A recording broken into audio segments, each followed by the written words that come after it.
कर दिया है उनके कमेंट एवरीवन, आप सभी लोगों का स्वागत है टीचिंग परीक्षा के आज के इस वीडियो में, जो बिल्कुल अपना पूरा आज एक बहुत ही इंपॉर्टेंट वाला सेशन सेशन हम लोग करेंगे, जिसके अंदर में आप लोगों की लाइव स्टार्ट टेस्ट करते होंगी। हैं आज के इस धमाकेदार सेशन को। पहला ही सेशन के क्वेश्चन बाद आप में लोग जो देख आपको लीजिए, टेस्ट यहाँ पर मिलेगी ये उस टेस्ट को DSSB आपको अटेम्प्ट PRT के करना है अंदर में और SSC CGL के अंदर में पूछा जा चुका है। ठीक है, मैं आपको बता दूं फ्रेंड्स, ये क्वेश्चन जो है, ये जो क्वेश्चन है ये NCERT से हमने लिया है, NCERT के अंदर में दिया हुआ है, मैं आपको स्क्रीनशॉट भी दिखा दूंगा। ठीक है, NCERT का हिंदू कॉलेज जो के स्थापित हुआ था 1791 में, इसकी स्थापना कहाँ की गई थी। अब बात की गहराई को, लंबाई को समझो आप लोग। ठीक है, देखिए यहाँ पर में 1791 के अंदर में एक हिंदू कॉलेज की स्थापना हुई थी और एक हिंदू कॉलेज की स्थापना हुई थी 1817 के अंदर में। ठीक है, चलिए, बहुत सारे बच्चे जिन्होंने सेशन को शेयर भी कर दिया, बहुत बहुत शुक्रिया, और कंटिन्यूअसली बच्चे सेशन को लाइक भी करते जा रहे हैं, बहुत बहुत शुक्रिया आप सभी लोगों का भी। देखिए फ्रेंड्स, अगर मैं बात करूं आपसे, हिंदू कॉलेज की स्थापना 1791 में जो है कहां पर में हुई थी।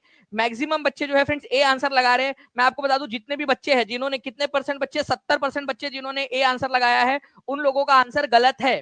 ठीक है, इसी वजह से ये सेशन देखना जरूरी है, और पूरा सेशन देखो। ऐसे ही क्वेश्चन अगर एग्जाम में गलत करके आओगे ना, तो फिर एक एक नंबर से रह जाएगा, सिलेक्शन रह जाएगा। और आज जो बच्चा पूरा सेशन देख लेगा, जो बच्चा इसके अंदर में मेहनत कर जाएगा, वो आगे निकल जाएगा। अदरवाइज 70% बच्चे इसीलिए सेलेक्ट नहीं हो पाते क्योंकि वो पूरा सेशन नहीं देखते। आप लोग हो जो सिलेक्शन लोगे, क्योंकि आज आपको आंसर पता चल जाएगा, बनारस है। ठीक है, इसका आंसर देखिए फ्रेंड, 1791 के अंदर में जो हिंदू कॉलेज, जिसको संस्कृत कॉलेज के नाम से भी जाना जाता है बनारस के अंदर में, उसकी स्थापना हुई थी। ठीक है, जोनाथन डंकन करके तुम्हारे मामा का लड़का था एक, उसने इसकी स्थापना की थी बनारस के अंदर में, बनारस में। ओके, और 1817 के अंदर में डेविड हरे करके एक व्यक्ति थे, ठीक है, यूरोपियन व्यक्ति थे, उन्होंने इसकी स्थापना की थी कलकत्ता के अंदर में। तो अगर आप लोगों से पूछा जाए कि 1817 में जो है स्थापना कहां पर में हुई थी, तो कलकत्ता में हुई थी, और 1791 के अंदर में हुई थी बनारस के अंदर में। अब याद रखोगे सभी के सभी लोग, जल्दी से बता दीजिए कमेंट करके मुझे। जी सर, अब याद रहेगा हर कोई बच्चा। ठीक है, यहां पर मैं आज प्रण लीजिए कि आज ये चीज याद रखोगे। अगर आज अभी मेरे जब ये बताते बताते अगर आप लोगों में से सभी लोगों ने यहाँ पर मैं सेशन को लाइक कर दिया, 500 प्लस लाइक्स हो जाते हैं अभी के अभी, तो मैं आप लोगों को ये कलकत्ता जो यहाँ पर में कॉलेज है, इसको कलकत्ता में जो हिंदू कॉलेज था, इसको मैं पूरा एक्सप्लेन करके और जो 2-3 क्वेश्चन बन सकते हैं वो भी आपको बता दूंगा मैं। ठीक है, तो आंसर इसका हो जाएगा option number D. Please team मुझे बता दीजिएगा कि कितने परसेंट लोगों ने डी आंसर लगाया था। ओके, चलिए वहीं पे कमेंट करके एक बार दिखा दीजिएगा मुझे, स्क्रीन के ऊपर में मुझे दिख जाएगा। तो बनारस आंसर हो जाएगा आप लोगों का। एनसीईआरटी के अंदर में आप देख सकते हो फ्रेंड्स, ये दिया गया है आपका कि 1781 में 1781 के अंदर में कलकत्ता के अंदर में मदरसा खोला गया था। अब ये भी एक इंपॉर्टेंट पॉइंट है कि कलकत्ता में मदरसा कब खोला गया था। उर्दू, अरबी और पर्शियन भाषा की जो इस्लामिक परंपराएं है उसको सिखाने के लिए। ठीक है, तो अरेबिक, पर्शियन और उर्दू भाषा में इस्लामिक जो कानून है उसको पढ़ाने के लिए कलकत्ता में 1781 के अंदर में मदरसा खोला गया था, जिसको कलकत्ता मदरसा बोला जाता है। इसको बोला जाता है कलकत्ता मदरसा। अगर किसी को ना पता हो कि मदरसा क्या होता है, तो ये स्कूल टाइप का होता है, जैसे गुरुकुल वगैरह होते हैं ना, वैसे ही ये इस्लामिक कानून पढ़ने के लिए या इस्लामिक पद्धतियां पढ़ने के लिए जो स्कूल होती है, गुरुकुल होता है, उसको मदरसा कहा जाता है। ठीक है, सी आंसर लगाया था केवल 2% लोगों ने, डी आंसर लगाया था 28% लोगों ने। चलो वेरी गुड, बहुत बढ़िया। अब देखिए यहाँ पर मैं अगर मैं बात करूं हिंदू कॉलेज की, बनारस में जो स्थापित हुआ था 1791 में, तुम्हारे मामा का लड़का था जोनाथन डंकन, जोनाथन डंकन। ठीक है, उसने इसकी स्थापना की थी, जोनाथन डंकन ने। इसी को जो है फ्रेंड्स संस्कृत कॉलेज भी कहा जाता है। ये हिंदू कॉलेज जो है बनारस वाला, उसको संस्कृत कॉलेज भी कहा जाता है, संस्कृत कॉलेज ऑफ बनारस। ठीक है, ये चीज याद रखिएगा। चलिए, मैंने जैसे आप लोगों से प्रॉमिस किया था कि अगर आप लोग जो है सभी बच्चे अपना अपना रिस्पॉन्स देते हैं, सेशन को लाइक करते रहते हैं, शेयर करते रहेंगे, तो मैं आपको एक्स्ट्रा इन्फॉर्मेशन भी देता रहूंगा। अब मैं आपको बता देता हूं, यहाँ पर मैं, आप लोग अच्छे से पढ़ रहे हो इसी वजह से, ये 1817 का जो कलकत्ता के अंदर में खोला गया था यहाँ पर में हिंदू कॉलेज, यहाँ से बहुत सारे लोगों ने पढ़ाई की है। इवन जो आपको पता है फ्रेंड्स कि सुभाष चंद्र बोस, वो हिंदू कॉलेज जो था ना कलकत्ता वाला, उसकी वहीं से पढ़े हुए वो। इस कॉलेज को आज पहले जो है इसका नाम किया गया प्रेसिडेंसी कॉलेज। ठीक है, प्रेसिडेंसी कॉलेज ऑफ कलकत्ता। आज इसका नाम पड़ गया है प्रेसिडेंसी यूनिवर्सिटी।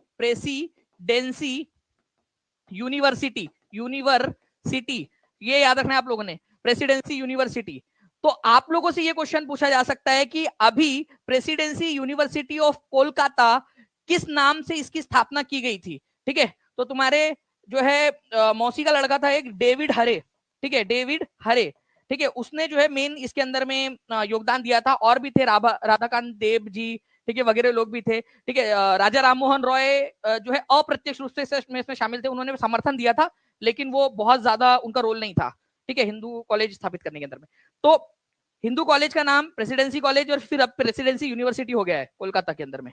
तो ये भी एग्जाम के अंदर में पूछे जाने वाला क्वेश्चन है आप लोगों का, तो इसको प्लीज याद रखिएगा आप सभी के सभी लोग, ठीक है। चलिए, अगर याद हो गया है दोनों चीजें, 1791 के अंदर में बनारस में, 1817 में कलकत्ता के अंदर में हिंदू कॉलेज नाम से ही स्थापित हुआ था, ये याद रखना है आप लोगों ने, ठीक है। ओके, चलिए, तो ये एक चीज याद रखना है आप सभी लोगों ने। और इसके अलावा और क्वेश्चन बन सकता है कि कलकत्ता मदरसा की स्थापना कब हुई थी। चलो यहां पर मैं देखो आप सभी के सभी इस स्लाइड के ऊपर में, और आप लोग कमेंट में आंसर कर दो। चलो इस स्लाइड में देखो और आंसर कर दो, ठीक है। आप लोग आंसर करेंगे नहीं, नूतन गुप्ता जी आपने यहाँ पर में जो है वो एक वो किया है। यहाँ पर में आप लोग याद रखिएगा कि हिंदू कॉलेज जो बनारस में हुआ था, इसकी स्थापना जोनाथन डंकन ने की थी 1791 में, और ये वाला 1817 जो था उसकी स्थापना की थी डेविड हरे ने, ठीक है, डेविड हरे ने। तो इसको याद रखना है। मैं आप लोगों को क्वेश्चन, अगर आप लोग चाहोगे तो मैं आने वाले सेशन में क्वेश्चन भी करवा दूंगा आपके लिए। कितने लोग रेडी है, हाथ ऊपर करके बता दीजिएगा। नाउ नेक्स्ट क्वेश्चन, किसी भारतीय राज्य की पहली महिला मुख्यमंत्री कौन थी, ठीक है, ये बताइएगा आप लोग। किसी भारतीय राज्य की पहली महिला मुख्यमंत्री कौन थी? सुचेता कृपलानी, ममता बनर्जी, इंदिरा गांधी, सरोजनी नायडू, ठीक है। तो सुचिता कृपलानी, ममता बनर्जी, इंदिरा गांधी, सरोजनी नायडू, और कौन से राज्य की बनी थी ये भी बता दीजिएगा आप लोग।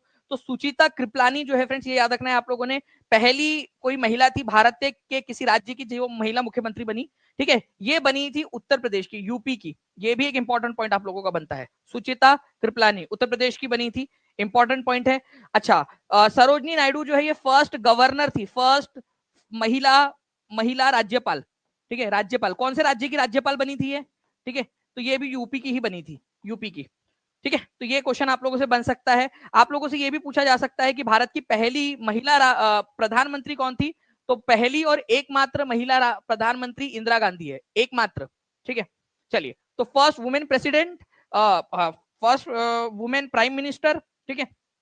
और पहली बार कोई रक्षा मंत्री, प्रधानमंत्री रहते हुए उन्होंने रक्षा मंत्रालय अपने पास में रखा था, तो रक्षा मंत्री भी बनी थी, ठीक है। तो पहली रक्षा मंत्री भी यही थी। ये भी एक इंपॉर्टेंट क्वेश्चन आपका बनता है, ठीक है। सरोजनी नायडू, ठीक है, आपका पहली गवर्नर बनी थी किसी भी राज्य के अंदर में, यूपी राज्य के अंदर में बनी थी, ये याद रखना है आप लोगों ने।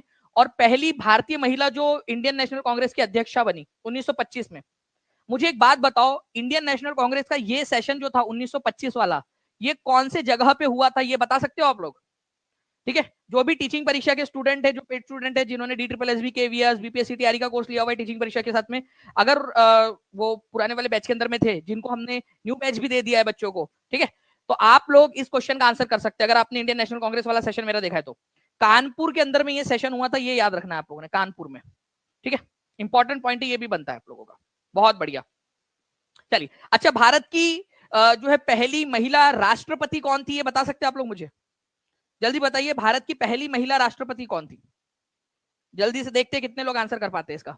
नाउ फ्रेंड देखिए, जब अंग्रेजों द्वारा पंजाब का विलय किया गया था, तब ब्रिटिश भारत के गवर्नर जनरल कौन थे, ठीक है।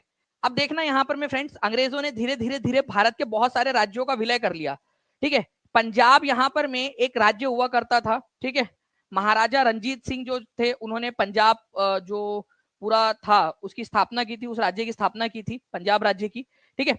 उसको अंग्रेजों ने अपने कब्जे में ले लिया। तो आपको बताना है कि उस समय में गवर्नर जनरल कौन थे।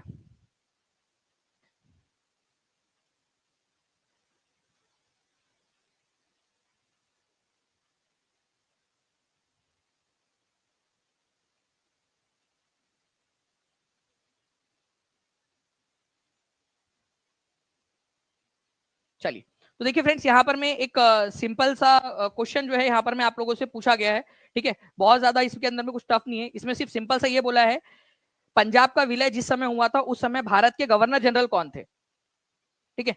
एक सवाल इसके अंदर में ये बन सकता है कि भाई वो समय कौन सा था, कौन से साल के अंदर में जो है ये विलय हुआ था, वो संधि के ऊपर में हस्ताक्षर कौन से साल के अंदर में हुए थे, ये भी क्वेश्चन बन सकता है।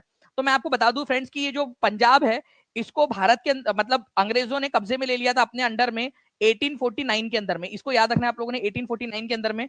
उस समय में तुम्हारे मामा का लड़का लॉर्ड डलहौजी जो है ये गवर्नर जनरल था भारत का, ठीक है, लॉर्ड डलहौजी। इंपॉर्टेंट पॉइंट है आपका, ठीक है। ये भी क्वेश्चन बन सकता है आप लोगों का, तो प्लीज इसको याद रखिए। लॉर्ड डलहौजी 1848 से लेकर 1856 तक भारत का गवर्नर जनरल रहा, और इसी के समय में कई सारे भारतीय राज्यों को मिला लिया गया था। इवन डॉक्ट्राइन ऑफ लैप्स, विलय की नीति या हड़प की जो नीति थी वो भी यही लेकर आया था। ठीक है, तो 1848 से लेकर 1856 तक लॉर्ड डलहौजी भारत का गवर्नर जनरल रहा। इसी के समय में जो है पंजाब को भी एनेक्स किया गया था 1849 के अंदर में, और इसी के समय में सातारा, संभलपुर, उदयपुर, नागपुर, झांसी, इनको भी एनेक्स किया गया, मतलब अंग्रेजों ने अपने कब्जे में ले लिया। ठीक है, आप लोगों से क्वेश्चन पूछा जा सकता है कि विलय की नीति कौन लेकर आया था? तो विलय की नीति या हड़प की नीति जिसको कहते हैं, या डॉक्ट्राइन ऑफ लैप्स कहते हैं, इसका मतलब यह है कि अगर कोई राजा है, ठीक है, ओके, कोई ये राजा है, इसका अपना खुद का पर्सनल प्राइवेट बेटा नहीं है, खुद का बेटा नहीं है, गोद लिया हुआ नहीं चलेगा, ठीक है, अपना बेटा नहीं है, तो इसका जो राज्य है, ठीक है, वो राज्य अंग्रेज लोग ले लेंगे। ये थी विलय की नीति। तो ये विलय की नीति या डॉक्ट्राइन ऑफ लैप्स, अगर कोई राजा है जिसका पर्सनल बेटा नहीं है, ठीक है, मतलब मैं कभी कभी सोचता हूं कि डलहौजी चाहता क्या था, मतलब कि इंसान, राजा लोग अपना राजपाट ना संभाले। आप लोग बताइए अगर मैं गलत बोल रहा हूं तो। ठीक है, मतलब ये क्या चाह रहा था, अपना राजगद्दी ना संभाले, राजपाट ना संभाले, ठीक है, अपनी जनता पे ध्यान ना दे, मतलब ध्यान पूरा, मतलब फोकस करे कि भाई बच्चे हो जाए करके, ज्यादा से ज्यादा एक आध लड़का हो जाएगा तो काम चल जाएगा, लड़का होना चाहिए वैसे भी। ठीक है, तो मतलब कहाँ उलझा के रखा हुआ है यहाँ पर, मैं किधर उलझा के रख रहा था भाई। ठीक है, चलो कोई नहीं, क्या अपने को क्या है, हो गई पुरानी बात। ठीक है, तो अगर मान लो कि नहीं है बेटा, तो राज्य हड़प लिया जाएगा। सातारा को सबसे पहले हड़पा गया था, ये एक इंपॉर्टेंट क्वेश्चन बनता है कि विलय की नीति के तहत सबसे पहला जो है, ठीक है, सबसे पहला जो था वो कौन सा था, ये आप लोगों को बताना था। ठीक है, तो सातारा राज्य था जिसको हड़पा गया था। इंपॉर्टेंट पॉइंट है, एग्जाम के अंदर में पूछ सकते हैं आप लोगों से। संभलपुर, उदयपुर, नागपुर, झांसी, इनको भी हड़पा गया। ठीक है, बाद में। चलिए जल्दी जल्दी से सेशन को लाइक करते रहेंगे फ्रेंड्स।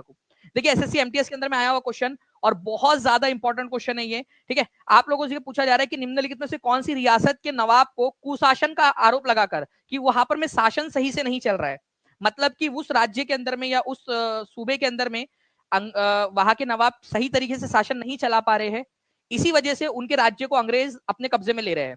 मतलब ये वही बात हो गई कि आप अपने घर में झाड़ू ठीक से नहीं लगाते तो अंग्रेज आएंगे, बोलेंगे यार तुमने अपने घर की साफ सफाई नहीं रखी, हम तुम्हारे घर पे कब्जा कर रहे हैं। ठीक है, चलिए, तो देखिए फ्रेंड्स, कुशासन का बहाना बनाकर जो किया गया था वो किया गया था अवध पे। अब क्वेश्चन ये आता है फ्रेंड्स, मैं एक्स्ट्रा बता रहा हूं, extra information, TP information for extra marks. ठीक है, ईयर आपसे पूछा जा सकता है। ठीक है, वो नवाब कौन से थे, ठीक है, जिनों के ऊपर में आरोप लगाया गया था, ये भी क्वेश्चन आप लोगों से बन सकता है। तो जल्दी जल्दी से सेशन को लाइक करते रहेंगे ताकि मैं ऐसे ही आप लोगों के लिए और भी बहुत सारे पॉइंट्स बताता रहूं। ठीक है, तो 1856 के अंदर में ये लगाया गया था आरोप कुशासन का। कौन लगाया था? तुम्हारे मामा के लड़के ने लगाया था, डलहौजी ने। ठीक है, तो कुशासन का आरोप किसने लगाया था? ये सीटेट के अंदर में आया हुआ क्वेश्चन है आप लोगों का कि कुशासन का आरोप लगाकर किसने जो है अवध को हड़प लिया था? लॉर्ड डलहौजी ने। एनसीईआरटी में भी दिया हुआ है और बहुत सारे एग्जाम में पूछा जाता है। ठीक है, चाहे DSSS भी हो, केवीएस हो, पीआरटी हो, बीपीएससी टीआरई हो, ठीक है, सुपर टेट हो, कोई भी एग्जाम में पूछा जा सकता है ये पॉइंट आप लोगों से। ठीक है, तो 1856 में डलहौजी ने लगाया था। नवाब वाजिद अली शाह, नवाब थे नवाब वाजिद अली शाह, वाजिद अली शाह। ठीक है, वाजिद अली शाह। ये अब पता है कि मुझे कैसे पढ़ाने में मजा आती है? मुझे मजा आती है रिलेट करके पढ़ाने में। जब बच्चे अगर पढ़ने वाले हो और सही से रिस्पॉन्स दे रहे तो मेरे को मजा आता है। एक पॉइंट यहाँ पर में आता है आप लोगों का, नवाब वाजिद अली शाह जो है वो कौन से नवाब थे जिन्होंने कथक को बढ़ावा दिया? कथक, दादिन धिन्ना, ठीक है, कथक, तो कथक को बढ़ावा इन्होंने ही दिया था। चलिए एक पॉइंट ये, कई अगर मान लो आ जाए क्वेश्चन तो एक नंबर यहाँ भी मिल सकता है आप लोगों को। ओके, तो अंग्रेज लोगों का मानना था कि वाजिद अली शाह के दरबार में तो भाई गाना बजाना, मुशायरा, यही सब चलता रहता है, तो शासन की तरफ ध्यान नहीं, कथक को बढ़ावा दिया था। अच्छा, इनको जो है इनके राज्य से, इनकी राजधानी थी लखनऊ, अवध की राजधानी थी लखनऊ, ये भी क्वेश्चन आ सकता है भाइयों। ठीक है, और उन सभी की बहनों, लखनऊ। ठीक है, ये याद रखना है आप लोगों ने, अवध की राजधानी क्या थी? लखनऊ थी। ये भी क्वेश्चन बन सकता है। इनको इनकी राजधानी से निकालकर कहाँ रखा गया? ये क्वेश्चन बन सकता है। एग्जामिनर भाई साहब अगर आप देख रहे हो या एग्जामिनर का कोई रिश्तेदार देख रहे हैं तो ये मैसेज पहुंचा देना। ये क्वेश्चन बन सकता है कि वाजिद अली शाह को लखनऊ से हटाकर कहाँ रख दिया गया था? तो लखनऊ से उनको हटाकर कलकत्ता में शिफ्ट करवा दिया गया था। ठीक है, ताकि वो विद्रोह खड़ा ना कर पाए। ठीक है, फिर उनकी मैडम थी बेगम हजरत महल। ठीक है, तो बेगम हजरत महल जो है उनकी मैडम थी, उनका लड़का था छोटा सा, ठीक है, बिरजिश कादर, उसको गद्दी पे बिठाकर उन्होंने विद्रोह कर दिया था।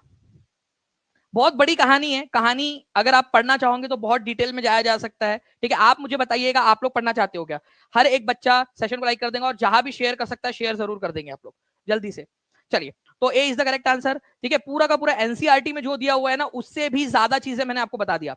अब मैं आपसे एक क्वेश्चन पूछता हूं, यहां पर मैं आप मुझे कमेंट करके बताइएगा कि विलय की नीति, ठीक है, या डॉक्ट्राइन ऑफ लैप्स, ठीक है, कौन लेकर आया था, कौन था गवर्नर जनरल जिसने विलय की नीति लेकर आया था? ये पहला क्वेश्चन मैं आपसे पूछ रहा हूँ, हर एक बच्चा कमेंट में करेगा। जो बच्चे कमेंट के अंदर में आंसर करेंगे उनको उनके कमेंट दिखा भी दिए जाए, और जो बाद में कर रहे हैं उनके कमेंट को हार्ट भी दे दिया जाए, जो रिवीजन के लिए बाद में भी देख रहे हैं। ठीक है, तो ये चीज याद रखेंगे आप लोग। इसके अलावा विलय की नीति के तहत पहला कौन सा राज्य था जिसको हड़पा गया था, ये भी आप लोग कमेंट करके बताएंगे मुझे, कौन सा राज्य था जिसको हड़पा गया था विलय की नीति के तहत। ठीक है, चलो देखिए फ्रेंड्स, हमारे भारत के अंदर में कई सारी गुफाएं हैं। ठीक है, हमारे भारत में लोग गुफाएं पहाड़ों के अंदर में खोद खोद कर गुफाएं बनाते थे। जनरली वहां पर में रिलीजियस वर्क होता था। कुछ हिंदू गुफाएं है, कुछ बौद्ध गुफाएं है, जैन है, ज्यादातर बौद्ध मिली है वैसे भारत के अंदर में गुफाएं। ठीक है, तो ऐसी एक गुफा है, ठीक है, एक ऐसी जगह है जहां पर मैं आपको बौद्ध गुफाएं, हिंदू गुफाएं और जैन गुफाएं तीनों मिलती है। बहुत ही इंपॉर्टेंट क्वेश्चन बन जाता है ये आप लोगों के लिए, याद रखना आप लोगों ने, तीनों धर्मों की गुफाएं आप लोगों को मिलती है। चलिए, तो देखिए फ्रेंड्स, अगर मैं बात करूं यहां पर मैं आप लोगों की, तो ये जगह है एल्लोरा। ठीक है, एल्लोरा जो है ये कौन से राज्य के अंदर में, ये क्वेश्चन बन सकता है, कोई बता सकता है मुझे ये कौन से राज्य के अंदर में एल्लोरा? उस राज्य के कौन से शहर के अंदर में है, उस राज्य के कौन से शहर में है, ये भी बता दीजिएगा आप लोग। अगर मैं बात करूं फ्रेंड्स राज्य की, तो राज्य हो जाएगा आप लोगों का महाराष्ट्र। ठीक है, महाराष्ट्र के अंदर में है ये। महाराष्ट्र के अंदर में औरंगाबाद करके एक जिला हुआ करता था, जिसका नाम बदलकर अब क्या कर दिया गया है, संभाजी नगर कर दिया गया है। ठीक है, औरंगाबाद, बिल्कुल आदित्य राजपूत यहाँ पर हम लिख रहे हैं महाराष्ट्र के औरंगाबाद में। अब औरंगाबाद का नाम बदल के क्या कर दिया गया, ये क्वेश्चन आप लोगों से पूछा जा सकता है। तो महाराष्ट्र के औरंगाबाद का नाम बदल के कर दिया गया है संभाजी नगर। ठीक है, तो संभाजी नगर,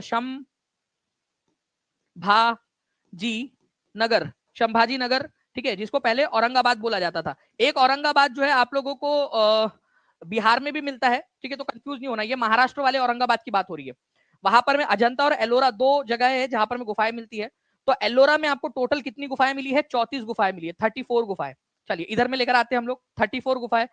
अगर मैं इसका आपको क्लासिफिकेशन बता दूं, ठीक है, तो हिंदू, बौद्धिस्ट और जैन तीनों प्रकार की गुफाएं मिलती है। ठीक है, तो हिंदुओं की मिली है आपको 17, ठीक है, बुद्धिस्ट मिली है 12 और जैनियों की मिली है 5। तो हिंदू, बुद्धिस्ट और जैन आप देखोगे तो टोटल 34 हो जाता है। 34 गुफाएं टोटल मिली है एलोरा में आपको, हिंदू, बुद्धिस्ट और जैन तीनों गुफाएं। वही अगर मैं बात करूं अजंता की गुफाओं की, तो अजंता में 29 गुफाएं मिली है अजंता में। और सारी की सारी 29 गुफाएं किसकी है पता है आप लोगों को? Any guess? चलो एक आप लोगों से पूछता हूं मैं सवाल। अजंता और एलोरा पास पास में है, दोनों के दोनों महाराष्ट्र में है, संभाजी नगर या औरंगाबाद के अंदर में। मैं बोल रहा हूँ अजंता और एलोरा पास पास में, मतलब इतना पास में कि आप जो है अपनी साइकिल से जा सकते हो। ठीक है, अजंता से चले गए एलोरा और एलोरा से चले गए अजंता। अजंता में 29 गुफाएं और सारी की सारी 29 की 29 गुफाएं जो है ये बुद्धिस्ट गुफाएं है, ये याद रखना आप लोगों ने अजंता की। ये क्वेश्चन यूपी के एक एग्जाम में आया था, यूपी टेट के एग्जाम के अंदर में, आई थिंक 2017 का जो हुआ था पेपर उसके अंदर में। ठीक है, कि भाई अजंता में कौन से मठ मिले हैं, गुफाएं कौन से धर्म से संबंधित है। ओके, साइकिल से मतलब हाँ साइकिल से आप जा सकते हो क्योंकि पास पास में ही है वो, एकदम औरंगाबाद के अंदर में ही है ना वो, संभाजी नगर के अंदर में, महाराष्ट्र के इतना पास में है वो, दोनों के दोनों अजंता और एलोरा। ठीक है, चलिए तो ये थोड़ा सा पॉइंट था आप लोगों ने याद रखना है। और जितना ज्यादा आपका रिस्पांस रहेगा, जितना ज्यादा आप लोग शेयर करोगे अलग अलग जगहों के ऊपर में, उतना ज्यादा मैं आप लोगों को जो है फ्रेंड्स इन्फॉर्मेशन दूंगा और उतने ज्यादा क्वेश्चन भी फिर आप लोगों से पूछूंगा मैं। ठीक है, चलिए अजंता और एलोरा एकदम पास में ही है, ये याद रखिएगा आप लोग। देखिए मुगल सम्राट, ठीक है, ने 1765 में दीवानी का अनुदान किसे दिया? दीवानी, दीवानी में दीवानी हो गई, ठीक है, वो वाला दीवानी नहीं है, नहीं तो बोलेंगे सर ये दीवानी दे दिया मतलब क्या दीपिका पादुकोण दे दिया था क्या उनको?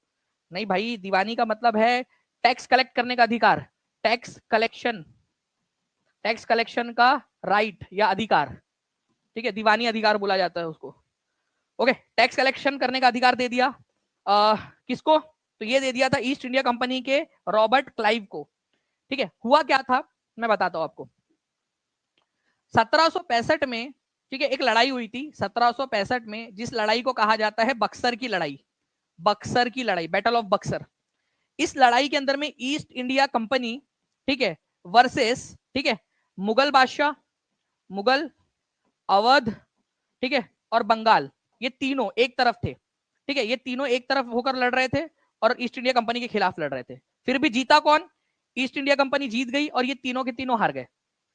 तो बक्सर की लड़ाई हारने के बाद में, ठीक है, क्या हुआ, ईस्ट इंडिया कंपनी ने डिमांड रख दी कि हमको बंगाल, बिहार और उड़ीसा के दीवानी अधिकार चाहिए, टैक्स कलेक्ट करने का अधिकार चाहिए। अब ये बेचारा मुगल बादशाह शाह आलम दो था वो, ठीक है, मुगल सम्राट था कौन? शाह आलम दो, शाह आलम द सेकेंड, ठीक है, शाह आलम सेकेंड नाम था उसका, ठीक है। तो मुगल सम्राट शाह आलम सेकेंड अब हारा हुआ सम्राट था, ठीक है। और ये इतना कमजोर था कि इसकी चलती नहीं थी, ठीक है। जैसे पतियों की नहीं चलती घर में पत्नियों के सामने, वैसे ही इसके दरबार में इसकी नहीं चलती थी, ठीक है। बाद में, ठीक है, इसके कुछ सालों के बाद में तो इसके कुछ मंत्रियों ने इसकी आंखें निकलवा दी थी सलाखें डाल के। सोचो क्या ही रहा होगा। मतलब मैं यहाँ पत्नियों को सलाह नहीं दे रहा कि क्या करना है तुम लोगों ने, मैं जस्ट एग्जांपल दे रहा हूँ यहाँ पर। मैं तुमने भी वैसा मत कर देना, नहीं तो कि भाई उधर में हुआ था हम भी कर देंगे, ओके, कि तुमने देखा ही कैसे पड़ोसन। शाह आलम द्वितीय जो है फ्रेंड्स मुगल सम्राट, ये याद रखना है आप लोगों ने, इनकी आंखें निकलवा दी गई थी। ये भी एक इंपॉर्टेंट पॉइंट आप लोगों का बनता है कि किसकी आंखें निकलवा दी गई थी। आगे मैं बताऊंगा मैं आपको। रॉबर्ट क्लाइव को जो है इन्होंने दीवानी अधिकार दिया था बक्सर की लड़ाई के बाद में। तो B is the correct answer, okay. तो 1765 12 अगस्त 1765 को जो है फ्रेंड्स मुगल एम्पायर ने ईस्ट इंडिया कंपनी को दीवान बना दिया था। और ईस्ट इंडिया कंपनी तो कंपनी थी ना, अब कंपनी कैसे करेंगी शासन, कलेक्ट करेंगे तो कोई ना कोई बंदा होगा। तो रॉबर्ट क्लाइव जो था ईस्ट इंडिया कंपनी का गवर्नर था, उसको दीवान नियुक्त कर दिया, ठीक है। अब देखिए भारत रत्न पाने वाले पहले विदेशी प्राप्तकर्ता कौन थे, ये बताना है आप लोगों ने। जल्दी से जितने भी बच्चे देख रहे हैं सेशन को, जहां भी शेयर कर सकते जल्दी जल्दी से शेयर कर देंगे फ्रेंड्स, जितने भी बच्चे देख रहे हैं, ठीक है। आप लोगों का जिस दिन हम लोग 5000 क्रॉस कर जाएंगे यहाँ पर में लाइव बच्चे, ठीक है, मैं आपसे प्रॉमिस करता हूँ कि अगले ही दिन हम एक बड़ी क्लास लेंगे जिसके अंदर में जितना भी हमने अब तक पढ़ा है उन सब के ऊपर में बेस्ड क्वेश्चंस को लेकर मैं आपका बड़ा सेशन लूंगा, आपका कम से कम 3 घंटे का। आपकी पूरी की पूरी रिवीजन हो जाएंगी और आप कोई भी, ठीक है, इंडिया की कोई भी गवर्नमेंट जॉब आप लोग क्लियर कर पाओगे उससे। चलिए बताइए जल्दी जल्दी से, यहाँ पर मैं आंसर क्या हो जाएगा आप लोगों का। पहले विदेशी प्राप्तकर्ता कौन थे, तो ये थे Khan Abdul Ghaffar Khan. B is the correct answer, ठीक है, खान अब्दुल गफ्फार खान। बी आंसर होगा, ये याद रखिएगा आप लोग। 65% लोगों ने सही आंसर दिया है, ठीक है। ये पाकिस्तान से थे, ठीक है। वैसे इनको फ्रंटियर गांधी भी बोला जाता है। अच्छा ये पाकिस्तान से बाय चॉइस थे क्या, नहीं, ठीक है, ये बाय फोर्स थे पाकिस्तानी, क्योंकि ये अगेंस्ट में थे इंडिया पाकिस्तान के बंटवारे के, ठीक है। ये गांधीवादी विचारधारा के थे, ठीक है। इन्होंने विरोध किया इंडिया पाकिस्तान के बंटवारे का, हमेशा विरोध करते रहे वो, और पाकिस्तान की जेल के अंदर में उनको डाल दिया गया था इसके बाद में, तो ठीक है। तो खान अब्दुल गफ्फार खान, ठीक है, ये याद रखना है आप लोगों ने कि पाकिस्तानी सिटीजन बन गए थे। उन्होंने विरोध किया क्योंकि उनका इलाका पाकिस्तान में जा रहा था और वो इंडिया पाकिस्तान के विरोध में थे, पाकिस्तान और इंडिया का बंटवारा नहीं चाहते थे ये। तो ये याद रखना है आप सभी लोगों ने कि खान अब्दुल गफ्फार खान, ठीक है, 1987 के अंदर में इनको भारत रत्न मिला था और ये भारत रत्न पाने वाले पहले विदेशी थे। सेकंड नंबर पे आते हैं आपके नेल्सन मंडेला 1990 के अंदर में, ठीक है। ये साउथ अफ्रीका के थे, साउथ अफ्रीका के राष्ट्रपति बने बाद में जाकर के। तो दो ही व्यक्ति है जिनको भारत रत्न से सम्मानित किया गया है, विदेशी व्यक्ति, ओके। तो ये थोड़ा सा याद रख लेना आप लोगों ने। अच्छा एक और चीज है आप लोगों का फ्रेंड्स, एक क्वेश्चन बन सकता है आप लोगों का, खान अब्दुल गफ्फार खान को किस नाम से जाना जाता था। तो इस बॉक्स के अंदर में जल्दी से आप लोग आंसर कर देंगे। इनको एक नाम दिया गया था, बहुत ही फेमस क्वेश्चन है, वो एग्जाम के अंदर में आता है आप लोगों का, ठीक है। कंटिन्यूअसली बच्चे लाइक कर रहे हैं, जल्दी जल्दी से सेशन को लाइक कर देंगे। जिन बच्चों ने सेशन को लाइक कर दिया वो हाथ भी एक बार ऊपर कर देंगे फ्रेंड्स, ठीक है, जल्दी से, क्योंकि काफी सारे बच्चे जिन्होंने सेशन को लाइक कर दिया। ये पूरा का पूरा सेशन आप लोगों को समर्पित, क्योंकि आपकी एनर्जी की वजह से चल रहा है। आपने इस सेशन को पे ऑफ किया है, आप लोगों ने इस सेशन को जो है एनर्जी दी है, उष्मा दी है, ऊर्जा दी है आप लोगों ने। चलिए बहुत बढ़िया, बहुत सारे बच्चे जिन्होंने सेशन को लाइक कर दिया, बहुत बहुत शुक्रिया आप लोगों का। देखिए इनको जो है फ्रेंड्स बादशाह खान के नाम से जाना जाता था, बादशाह, ठीक है, बादशाह खान के नाम से जाना जाता था, ये याद रखना है आप लोगों ने। इन्होंने खुदाई खिदमतगार आंदोलन चालू किया था, खुदाई खिदमतगार, खुदाई खिदमतगार, खिदमतगार, ठीक है, मूवमेंट जो था इन्होंने स्टार्ट किया था, खुदाई खिदमतगार मूवमेंट, खान अब्दुल गफ्फार खान ने। इनको सीमांत गांधी भी कहा जाता था, सीमांत गांधी, फ्रंटियर गांधी या सीमांत गांधी भी इनको कहते थे, ठीक है। सीमांत गांधी, सीमांत गांधी इनको कहा जाता था, क्योंकि गांधी जी की तरह ही थे ये भी शांति के पुजारी, ठीक है। सीमांत गांधी के नाम से भी इनको जाना जाता था, फ्रंटियर गांधी जिसको आप लोग कहते हो इंग्लिश में, सीमांत गांधी या फ्रंटियर गांधी। तो देखिए कितनी सारी चीजें हम लोगों ने यहाँ पर में देख ली। अच्छा एक और चीज, अगर आप लोग इंटरेस्टेड हो पढ़ने में, तो मैं एक चीज आपको बता दूं, इन्होंने जो है एक मैगजीन निकाली थी, ठीक है, मैगजीन, मैगजीन जिसका नाम था पख्तून। तो पख्तून नाम से जो मैगजीन है वो किसने निकाली थी, ये क्वेश्चन आया था एक एग्जाम के अंदर में, इंपॉर्टेंट है। पख्तून नाम के मैगजीन किसने निकाली थी, तो ये निकाली थी खान अब्दुल गफ्फार खान ने, ठीक है। पख्तून नाम से एक मैगजीन निकाली थी इन्होंने। अभी भी बहुत सारी चीजें बताने के लिए, जगह कम पड़ जाएंगी बताते बताते, बट मुझे वो बच्चे चाहिए जो सिलेक्शन लेना चाहते हैं, मुझे वो बच्चे चाहिए जो अपने घर वालों के सपने पूरे करना चाहते हैं, मुझे वो बच्चे चाहिए यहाँ पर में जो चाहते हैं लिटरली सफलता पाना, वो बच्चे चाहिए जो वो उनसे कितनी भी मेहनत करवा ली जाए वो मेहनत करने के लिए तैयार है, जो बच्चे रेसिप्रोकेट करते हैं, अगर मैं पढ़ा रहा हूं तो वहां पर मैं उसका प्रतिसाद अपना जो है शेयर के माध्यम से, लाइक के माध्यम से, चैनल को लाइक सब्सक्राइब करने के माध्यम से देते हैं, अगर ऐसे बच्चे हैं तो मैं बिल्कुल पढ़ाने के लिए तैयार हूं। चलिए चैनल को सब्सक्राइब भी करते रहेंगे सभी के सभी लोग। नाउ फ्रेंड्स अब देखिए यहाँ पर मैं क्वेश्चन है आप लोगों का, जो कौन बनेगा करोड़पति के अंदर में आया था, ठीक है। अरे दीपिका पादुकोण आ गई यहाँ पर में, ये भी आ गए। चलिए अब आप बताइए इसका आंसर क्या होगा, जल्दी से बता देंगे इस पर्टिकुलर क्वेश्चन का आंसर क्या है, सभी बच्चे आंसर करेंगे। Who was the first foreign citizen to be awarded a Bharat Ratna? Khan Abdul Ghaffar Khan, Mother Teresa, Nelson Mandela, Aung San सू की। आंग सान सू की ये म्यांमार की राष्ट्रपति मतलब रही है वो पहले, ठीक है। Nelson Mandela, Mother Teresa, Khan Abdul Ghaffar Khan, ठीक है। पता नहीं पगली ने लेक्चर देखी थी कि नहीं देखी थी, पिक्चर बनाती रहती है बस, ठीक है। लेक्चर उक्चर देखा करो मैडम, दोनों के दोनों सीरियल देखते रहते होंगे बस, या फिर पिक्चर देखते रहते होंगे, पिक्चर बनाते रहते होंगे, लेक्चर देखोगे तो कुछ समझ मतलब जाके वहां कुछ अच्छा तो भी करके आओगे, ठीक है। तो आंसर क्या था फ्रेंड्स, यहाँ पर मैं खान अब्दुल गफ्फार खान था इसका आंसर, ठीक है। तो answer is option number A, Khan Abdul Ghaffar Khan. Important point है, एग्जाम के अंदर में आप लोगों से पूछा जा सकता है, तो प्लीज इस पर्टिकुलर पॉइंट को आप लोग याद रखिएगा, ठीक है। नेक्स्ट क्वेश्चन की तरफ में आगे बढ़ते हैं हम लोग। आदिवासी नेता बिरसा किस जनजाति से संबंधित थे? ये एसएससी एमटीएस के अंदर में आया हुआ क्वेश्चन है आप लोगों का। बिरसा, देखिए फ्रेंड्स बिरसा मुंडा आप लोगों को याद रखना है कि इन्हीं के जन्मदिन पर, इनका जन्मदिन आता है 15 नवंबर को, ठीक है। इन्हीं के जन्मदिन के अवसर पर जनजातीय गौरव दिवस मनाया जाता है, जनजातीय गौरव दिवस, ठीक है, इनके जन्मदिन पर। जी बिल्कुल दामी जी, ठीक है। तो जनजातीय गौरव दिवस मनाया जाता है 15 नवंबर को बिरसा मुंडा के जन्मदिन के ऊपर में, ठीक है। तो ये कौन से जाति के थे? बिरसा मुंडा, इनका नाम ही था, मुंडा जनजाति के थे ये, ओके। तो जनजातीय गौरव दिवस, जनजातीय गौरव गौरव, ठीक है, दिवस कब मनाया जाता है? 15 नवंबर को मनाया जाता है। झारखंड राज्य कब बना था? इनके जन्मदिन पर ही बना था झारखंड राज्य की स्थापना। झारखंड, झारखंड राज्य का हैप्पी वाला बर्थडे आता है 15 नवंबर को, ठीक है। सन 2000 में बना था इन्हीं के जन्मदिन के अवसर पर, ठीक है, झारखंड बना था, ये भी याद रखिएगा आप सभी के सभी, बिरसा मुंडा के जन्मदिन पर, ठीक है। अच्छा, बिरसा मुंडा को एक और नाम से, आप बहुत अच्छे से पढ़ रहे हो, ठीक है, मैं ऐसा एक्सपेक्ट करता हूं और शेयर भी कर दोगे आप लोग। अगली बहुत इंपॉर्टेंट इंफॉर्मेशन दे रहा हूं जो बहुत कम लोग जानते हैं लेकिन इंपॉर्टेंट है, ठीक है। बिरसा मुंडा को एक नाम से जाना जाता था, बिरसा मुंडा को, ठीक है, बिरसा मुंडा का निक नेम, ठीक है, या उनको प्यार से कहते थे लोग उनके साथी, धरती आबा, ठीक है। क्या कहते थे? धरती आबा, धरती आबा। इसका मतलब होता है फादर ऑफ द लैंड, ठीक है, धरती का पिता, ठीक है। तो धरती, धरती आबा किसको कहा जाता था? बिरसा मुंडा को कहा जाता था, ये याद रखना है आप लोगों ने, बिरसा मुंडा को, ठीक है। चलिए, तो बिरसा मुंडा को धरती आबा के नाम से जाना जाता था। एक इंपॉर्टेंट पॉइंट आप लोगों का एग्जाम के अंदर में पूछे जाने की प्रबल संभावना।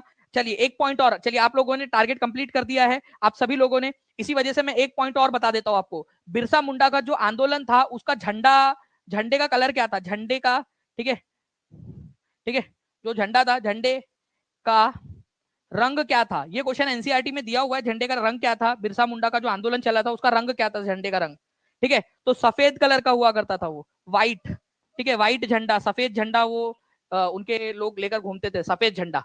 तो बिरसा मुंडा, मुंडा आंदोलन के झंडे का कलर क्या था? तो सफेद झंडा था, ये भी याद रखना है।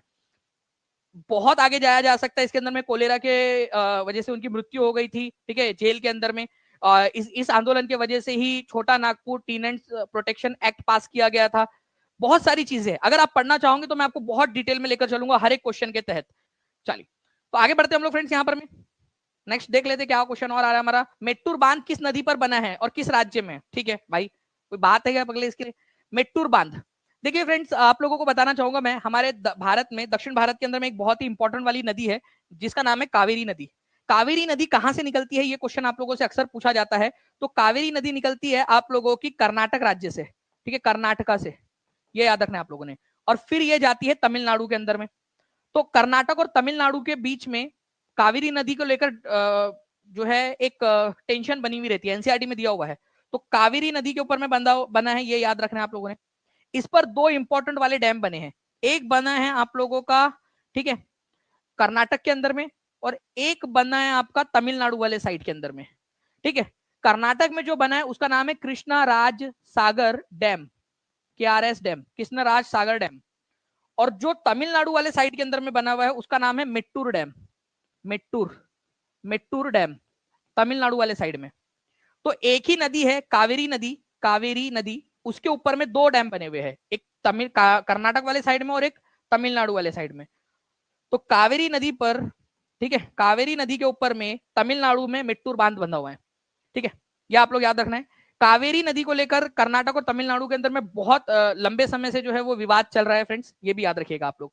कावेरी नदी कौन सी दिशा में बहने वाली नदी है, ये एक बार एग्जाम में क्वेश्चन आया था, ठीक है, कौन सी दिशा में बहती है ये नदी। जल्दी से सभी लोग, जितने भी बच्चे देख रहे हैं सेशन को लाइक करते रहेंगे सभी लोग। बीपीएससी तैयारी का आबा दानिश टीचिंग परीक्षा, चलो चलिए, टीचिंग परीक्षा जो है बीपीएससी तैयारी का पिता है, चलो बॉस, बहुत शुक्रिया अमीरा ऑनलाइन सर्विसेज जी आपकी हौसला अफजाई के लिए। चलिए आप लोग आंसर करते जाइए। यहाँ पर में पूर्व की तरफ में बहने वाली है, यहाँ पर में ईस्ट फ्लोइंग रिवर, ठीक है, ईस्ट फ्लोइंग रिवर, ये याद रखना है, बंगाल की खाड़ी में जाकर मिल जाती है। C is the correct answer. Now आगे बढ़ते हम लोग। निम्नलिखित में से कौन से ग्रह गैसीय ग्रह के रूप में जाने जाते हैं, कोई बात नहीं, बता देंगे इसको भी, गैसीय ग्रह। देखिए फ्रेंड्स, हमारे सोलर सिस्टम के अंदर में ना, ठीक है, आप लोगों ने याद रखना है 8 ग्रह है, ठीक है, कितने हैं 8, 1 2 3 4 5 6 7 8, ठीक है। अब इनको हम दो कैटेगरी में हम बांट सकते हैं, ठीक है, ये हमने डिवाइड किया है इनको। पहले जो 4 ग्रह है इनको बोला जाता है आंतरिक ग्रह, आंतरिक मतलब इनर प्लैनेट्स, इनर प्लैनेट्स। ये प्लैनेट जो है फ्रेंड्स रॉक से बने हुए हैं, रॉक, चट्टानी ग्रह है। हमारी पृथ्वी कितने नंबर पे आती है सूरज से दूरी के मामले में, जल्दी कमेंट करके बताओ। हमारी पृथ्वी कौन सी है इनमें से, इन 8 ग्रहों में से हमारी पृथ्वी कौन से नंबर पे आती है? तो हमारी पृथ्वी आती है तीसरे नंबर पे, थर्ड नंबर पे। तो ये याद रखिएगा आप लोग, हमारी पृथ्वी, हमारी अर्थ थर्ड नंबर पे आती है सूरज से दूरी के मामले में। ये 4 ग्रह चट्टानों से बने हैं। वही अगर मैं बात करूं बाकी के 4 ग्रह, ये ग्रह गैस और लिक्विड से बने हुए, गैस और लिक्विड से, मेनली गैस है, ठीक है, ज्यादातर इनका गैस। तो इनको गैसीय प्लैनेट कहा जाता है, इन ग्रहों को। तो आपका मर्क्यूरी, वीनस, अर्थ और मार्स, बुध, शुक्र, पृथ्वी और मंगल, ये आपके प्लैनेट ऐसे हैं जो चट्टानों से बने हुए, गैस से नहीं। जबकि वही मैं बात करूं शनि ग्रह, ठीक है, आप लोगों का, ठीक है, आपका जुपिटर, ठीक है, सैटर्न, यूरेनस, नेपच्यून, ठीक है, बृहस्पति, शनि, अरुण, वरुण, ये जो ग्रह है आप लोगों की, ये गैस से बने हुए हैं। तो आप लोग अब यहाँ पर ऑप्शन को एलिमिनेट करने की कोशिश करिए आप लोग। मंगल ग्रह नहीं है, मंगल ग्रह तो ये आंसर नहीं हो सकता, ठीक है। मार्स, अर्थ आंसर नहीं हो सकता, वीनस, मार्स आंसर नहीं हो सकता।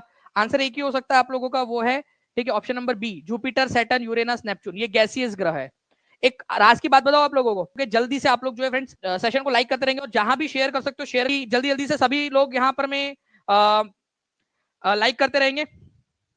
मैं आपको बता दूं फ्रेंड्स कि गैसियस प्लैनेट जो है इनको जोवियन प्लैनेट भी बोला जाता है, जोवियन प्लैनेट, ठीक है। तो जोवियन, ये भी याद रखिएगा आप सभी के सभी लोग, जोवियन प्लैनेट के नाम से भी इनको जाना जाता है। इंपॉर्टेंट पॉइंट है, एग्जाम के अंदर में पूछे जाने की प्रबल संभावना है आप लोगों की, जोवियन प्लैनेट के नाम से भी इनको जाना जाता है, ठीक है। नेक्स्ट क्वेश्चन की तरफ में आगे बढ़ते हैं हम लोग। यहाँ पर में हमारे, ठीक है, अशोक के किस शिलालेख में कलिंग युद्ध का विस्तार से वर्णन किया गया है? अब ये कलिंग क्या है सर, कलिंगड़ है क्या? नहीं, देखिए ये हमारा प्यारा सा भारत, ठीक है, यहाँ पर में उड़ीसा राज्य के तटवर्ती इलाके को कलिंग कहा जाता था, कलिंग का इलाका। तो कलिंग कहा आज के कौन से राज्य में पड़ता है कलिंग? ये क्वेश्चन सीटेट में आ चुका है और बहुत सारे और भी एग्जाम्स में पूछे जाने की संभावना बनती है, ठीक है। तो कलिंग जो है आपका आज के उड़ीसा राज्य के अंदर में आपको मिलेगा। कलिंग को अशोका ने जीता था, ठीक है, लेकिन कलिंग को जीतने के दौरान ही उसने कई सारा खून खराबा देखा, उसने देखा कि कई सारे लोग मारे गए, ठीक है, और इस वजह से उसने कई सारे अपने दोस्तों को खो दिया, कई सारे बच्चे अपाहिज हो गए, कई सारी लड़कियां विधवा हो गई। तो इन सारी चीजों को देखने के बाद में अशोका का हृदय परिवर्तन हो गया। उसने बोला कि भाई युद्ध की जो नीति है, ठीक है, ये खराब है, ओके, और उसने क्या किया, युद्ध की नीति को छोड़ दिया। तो अपने 14 अभिलेखों में से, उसके 14 अभिलेख मिले आपको बड़े बड़े 14, उनमें से 13वें नंबर के अभिलेख के अंदर में उसने कलिंग के युद्ध के बारे में जानकारी दी है। पता है उसमें उसने क्या लिखा? उसने इस तरीके से बोला है, अपने बच्चों और अपने वंशजों को संबोधित करते हुए, अपने को नहीं बोला कुछ भी, ठीक है, मतलब उसका कंसर्न था अपने वंशजों से, उनको बता रहा था अपन लोगों ने पढ़ लिए, ठीक है, ऐसा वाला बस। तो उसने क्या बोला, मेरे बच्चों, ठीक है, मैंने जो है भारत वर्ष के इस जम्बू द्वीप के कई सारे इलाके को जीत लिया है।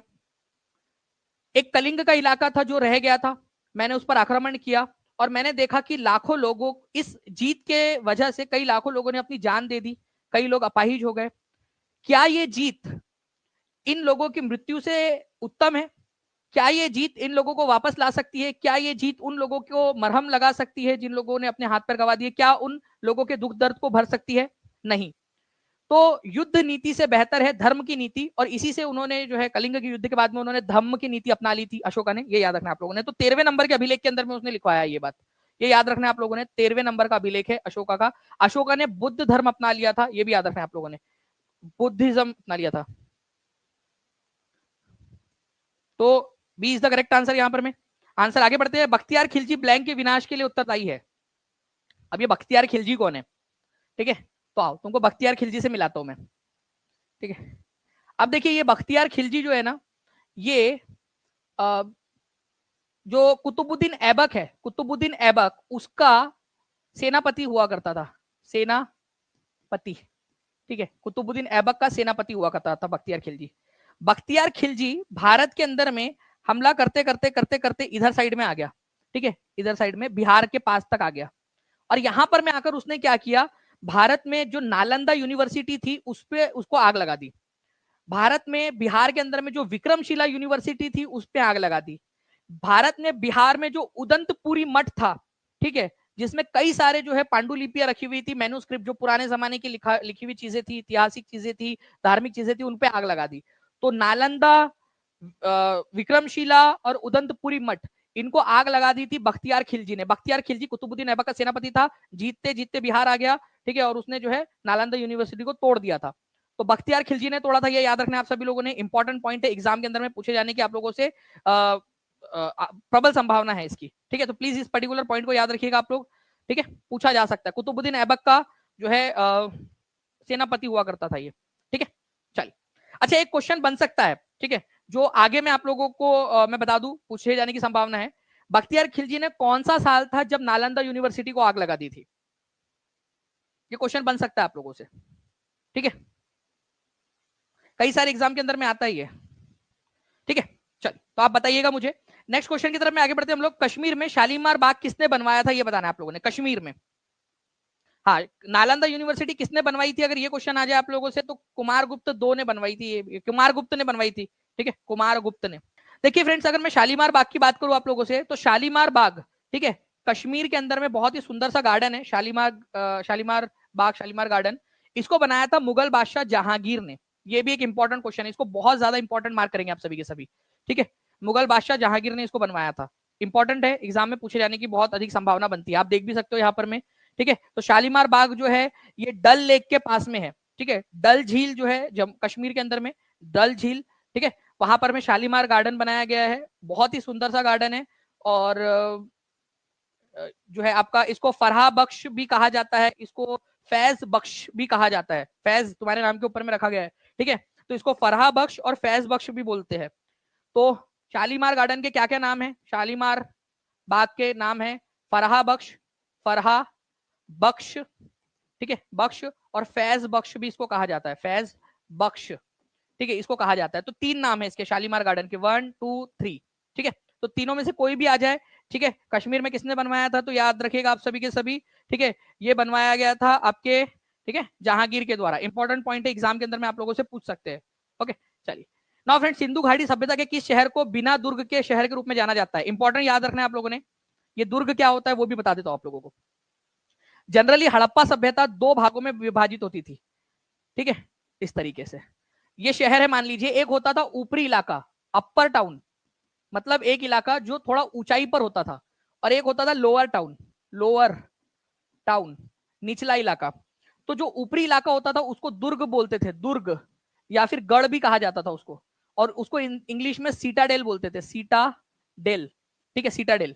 और जो लोअर टाउन होता था उसको लोअर टाउन ही बोला जाता था, निचला नगर, निचला नगर। निचले नगर में जनरली गरीब लोग रहा करते होंगे, ऊपरी इलाके के अंदर में थोड़ा सा ऐसा माना जाता है कि अमीर लोग रहते होंगे, या फिर जो एडमिनिस्ट्रेटिव बिल्डिंग्स, प्रशासनिक बिल्डिंग्स वगैरह होती थी वो यहाँ पर में होती होंगी, ठीक है। तो एक शहर ऐसा है आपका जहां पर में जो है ये मिला ही नहीं आपको, गढ़ मिला ही नहीं, ये वाला इलाका मिला ही नहीं, ठीक है, सिर्फ लोअर टाउन था। तो वो इलाका है आपका चान्हू दारो। बहुत ही फेमस क्वेश्चन है फ्रेंड्स, एग्जाम में पूछा जाता है, बिना दुर्ग या बिना गढ़ वाला या बिना सीटाडेल वाला इलाका कौन सा है, तो वो आपका हो जाएगा सीटाडेल, ठीक है, आपका चान्हू दारो, ठीक है। हर एक बच्चा जल्दी से, जितने भी लोग देख रहे हैं सेशन को लाइक कर देंगे, चैनल को सब्सक्राइब कर देंगे, ठीक है, जहां भी शेयर कर सकते हो शेयर भी कर दीजिएगा। चान्हू दारो आप लोगों से पूछा जा सकता है कहां पर में है, तो ये आज पाकिस्तान के अंदर में है, ये याद रखना है आप लोगों ने। कौन सी नदी के किनारे पर है, ये भी क्वेश्चन आ सकता है आप लोगों का, तो ये याद रखिएगा आप लोग, इंडस नदी, ठीक है, इंडस या सिंधु नदी जो है उसके किनारे के ऊपर में ही है, ठीक है, सिंधु नदी जो है उसके किनारे के ऊपर में ही आप लोगों को मिलेगा। ये इंपॉर्टेंट पॉइंट है आप लोगों का। इसके अलावा एक चीज और बनती है आप लोगों की, ये तो बात हो गई कि लोअर टाउन और अपर टाउन, जनरली हड़प्पा सभ्यता के शहर कितने भाग में डिवाइडेड होते थे, क्या क्वेश्चन बन गया आप लोगों का, हड़प्पा सभ्यता के नगर जनरली कितने भागों में विभाजित होते थे, तो दो भागों में विभाजित होते थे, एक था निचला नगर और एक था ऊपरी नगर। ऊपरी नगर को गढ़ या दुर्ग कहा जाता था। लेकिन एक ऐसा शहर भी है जो दो के बदले में तीन भागों में विभाजित था, वो कौन सा था ये आप लोगों को बताना है, ठीक है। तो आप लोगों को अब बहुत बहुत बहुत ज्यादा इंपॉर्टेंट क्वेश्चन है फ्रेंड्स, ठीक है, सुपर डुपर इंपॉर्टेंट मार्क करना है आप लोगों ने, ठीक है। धोलावीरा, ठीक है, धोलावीरा जो गुजरात के अंदर में है, ये तीन पार्ट में डिवाइडेड था, तीन पार्ट्स में। ये ऊपर के जो दो पार्ट है वो तो थे ही, एक मैदानी इलाका भी था जिसको ऐसा चारों तरफ से जो है ना कवर किया गया था दीवार बनाकर, तो ऐसा तीन भाग में विभाजित था ये, दुर्ग, ऊपरी नगर, लोअर टाउन और एक ऐसा मैदानी इलाका धोलावीरा। धोलावीरा कहाँ है, धोलावीरा गुजरात में मिलेगा आपको, गुजरात में, ठीक है। अपने वाटर मैनेजमेंट के लिए भी बहुत फेमस है, यूपीएससी में भी आया था क्वेश्चन, धोलावीरा वाला वाटर मैनेजमेंट के लिए कौन सा वाला फेमस था शहर, ठीक है। तो आप लोगों से ये भी क्वेश्चन बन सकता है, तो इसको भी याद रखिएगा आप सभी के सभी। मैं आप सभी लोगों से रिक्वेस्ट करूंगा, अगर आप चाहते हो कि इस तरह के और भी सेशन हो, आप लोगों के हाथ में है, आज अभी इस समय आपके पास में मौका है। अगर आप चाहते हो ऐसे ही सेशंस होते रहे तो चैनल को सब्सक्राइब जरूर कर दीजिएगा, और जहां जहां शेयर कर सकते हैं, एक बार, दो बार, तीन तीन बार, चार चार बार शेयर कर दीजिए हर एक जगह के ऊपर में, तब जो है पूरी टीम मोटिवेट होंगी और आप लोगों के लिए और भी हम इस तरीके के सेशंस आप लोगों के लिए लेकर आते रहेंगे, ठीक है। चलिए, तो ये भी एक चीज याद रखनी है आप लोगों ने। नाउ फ्रेंड, नेक्स्ट क्वेश्चन की तरफ में आगे बढ़ते हैं हम लोग, ठीक है। लोअर टाउन और अपर टाउन इस तरीके से जनरली दो भागों में विभाजित होता था शहर आपका, ये याद रखना है। चान्हू दारो के अंदर में अपर टाउन नहीं मिला है। चान्हू दारो कौन सी नदी के किनारे पे था, कमेंट करके बता दीजिए जल्दी से आप लोग, ठीक है। चलिए फ्रेंड्स, एक क्वेश्चन की तरफ में आगे बढ़ते हैं हम लोग। मुगल शासकों की कब्रों के संदर्भ में गलत जोड़ी का चयन करें, ठीक है, गलत जोड़ी का, ठीक है, चयन। देखिए, बहादुर शाह जो थे, इनको बहादुर शाह दो भी कहा जाता है, बहादुर शाह दो, ठीक है। क्या इनकी कब्र लाहौर में है, औरंगजेब की कब्र दौलताबाद के अंदर में है, शाहजहां की कब्र आगरा में, और बाबर की कब्र काबुल के अंदर में। गलत जोड़ी आप लोगों को बतानी है। वैसे फ्रेंड्स, बहादुर शाह जफर या बहादुर शाह दो जो है ना फ्रेंड्स, ये याद रखना है आप लोगों ने, ये अंतिम मुगल बादशाह थे, लास्ट वाले मुगल बादशाह। 1857 की लड़ाई के अंदर में इन्होंने भाग लिया था। इनको रंगून भेज दिया गया था कैद करके, रंगून। रंगून कहां पर में, म्यांमार में, आज का म्यांमार, जिसको पहले बर्मा भी कहा जाता था, बर्मा, ठीक है, बर्मा, रंगून या बर्मा, ठीक है, वहां भेज दिया गया था और वहीं पर उनकी कब्र है, वहीं पर उनको दफनाया गया था, ना कि लाहौर के अंदर में, ठीक है। तो ये याद रखना है आप लोगों ने, बहादुर शाह दो जो कि अंतिम मुगल बादशाह थे, उनकी कब्र आपको यंगून या रंगून, रंगून पहले बोला जाता था, अब अभी फिलहाल में उन्होंने उसका नाम बदल के क्या कर दिया, उन लोगों ने उसका नाम बदल के उन्होंने यंगून कर दिया है, यंगून, यंगून। यंगून को ही पहले रंगून बोलते थे। वो आप लोगों ने गाना सुना होगा ना, मेरे पिया गए रंगून, पिया की याद सताती है, ठीक है, तो वो पिया रंगून, यही वाले रंगून गए थे वो, ठीक है। चलिए, कितने लोगों ने सुना है वो गाना। तो बहादुर शाह दो, ठीक है, इनका था। लेकिन बहादुर शाह जफर भी इनको कहा जाता है क्योंकि ये शायरी किया करते थे, शायरी, ठीक है। तो शायरी करते थे जब, तो शायरी करने के समय नीचे में जफर लिखा करते थे, ये इनका पेन नेम था, ठीक है। मैंने पिछले बार एक क्वेश्चन बताया था आप लोगों को, उस क्वेश्चन के अंदर में मैंने एक आपको शायरी बताई भी थी। फॉर एग्जाम्पल मान लो, वो अपन लोगों ने ऐसे ही बना के अपन लोगों ने, ठीक है, कि अब समझ में आया तुम्हारे गालों पर ये तिल का मतलब, दौलत हुस्न पे दरबान बिठा रखा है, और नीचे में वो जफर लिख देंगे, ठीक है। तो बहादुर शाह जफर, ये याद रखना है आप सभी लोगों ने फ्रेंड्स, बहादुर शाह जफर, ठीक है। जफर लिख देंगे, तो जफर उनका पेन नेम था, पेन नेम। तो ये क्वेश्चन आया हुआ है कि किस मुगल बादशाह का नाम पेन नेम जो है उनका, पेन नेम मतलब उनके पेन का नाम नहीं था, उनका पेन नेम मतलब कुछ भी लिखने के बाद में वो जफर लिखते थे नीचे में। कबर है रंगून में। भाई कहाँ पहुंच गए हम लोग, अब बहुत दूर तक जाई जा सकती है बात, ठीक है, लेकिन अभी फिलहाल के अंदर में विराम लगाते हुए जितने भी बच्चे यहाँ पर मैं चाहूंगा कि आप सभी के सभी लोग जो है इस सेशन को जहां भी शेयर कर सकते शेयर करते रहेंगे, ठीक है, और ठीक है, और चैनल को सब्सक्राइब जरूर कर देंगे। अगर आप चाहते हो कि डेली इस तरीके की क्लास हो आपकी, तो सभी बच्चे